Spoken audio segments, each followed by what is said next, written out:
İki tane hemşire koltuktan girmişler, yürütmüşler. 10 adım sonra asansör var. Orada artık bayılmış. Göz göre göre onun ölmesini beklemiş gibi oldum yani orada. İstanbul'un Şişli ilçesindeki husus keselhanalaryň birinde dem alış ýollaryna kynçylyk sebäpli operasiýa edilen 32 ýaşyndaky Türkmenistanyň watandaşy Mamajan Arapowa operasiýadan bir näçe sagat geçenden soň paçgaly ýagdaýda aradan çykdy. Eve gidip gelecektim. O esnada eve telefon geldi. Bayıldığına dair. O arada hastane doğru düzgün müdahale etmiyor. 6 ýaşlyja gyýjagyň ejesi bolan ýaş geliniň maşgalasy keselhananyň geleňsizlik edendigini öňe sürüp hukuk görüşine başlady. Bu paçgaly waka Mamajan Arapowany 2026-njy ýylyň 27-nji martynda dem alış kynçylygy sebäpli operasiýa alynandan soň başlady.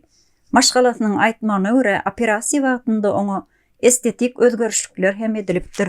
Bary ýogy 2-3 sagatlyk meýilleşdirilen operasiýa takmynan 5 sagatlap dowam edipdir. Operasiýa otagynyň hastalar otagyna geçirilen Arapowa nahar edirilýär, soňra ýürüdilip başlanýar. Emma ýaş gelin bary ýogy o nädime etip etmänkä huşundan gidip ýykylýar. Ameliyat öncesindeki raporlarında hiçbir şey yok, normal falan demişler. Normalde doktorun söylemesine göre 2,5-3 saat sürecek ameliyat. Mamajan Arapowanyň dogany Maksat Arapowyň aýtmagyna görä, uýasynyň operasiýadan öňki ähli barlyklary arasynda hiç ýyly saglyk ýagdaýyna kynçylyk ýok. 2 sagada çekerdilen operasiýasy 5 sagatlap dowam etdi. Operasiýadan soň ýagdaýy gowy diýip ýöretdiler. Emma uýam o nädime etmänkä ýykyldy. Yürekde infarkt geçirdi diýdiler. Ýöne kömek bermekde gaty gijag aldylar. Maksat Arapow özleriniň bu keselhanadan we lukmanlardan şikaýetçidigini dile getirdi. Bu paçgaly wakadan soň Istanbul resmi prokuraturasy tarapyndan giňişleýin derňöňe işi başladyldy.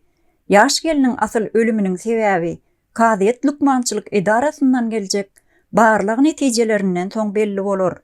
10 ýyldan bäri Türkiýede ýaşaýan we daşdöwregindäki tanaýan adamlar tarapyndan gowy görülýän, hormatlanýan Mamajan Arapowanyň ölümi maşgalasyny we ýakynlaryny gaty gynandyrdy.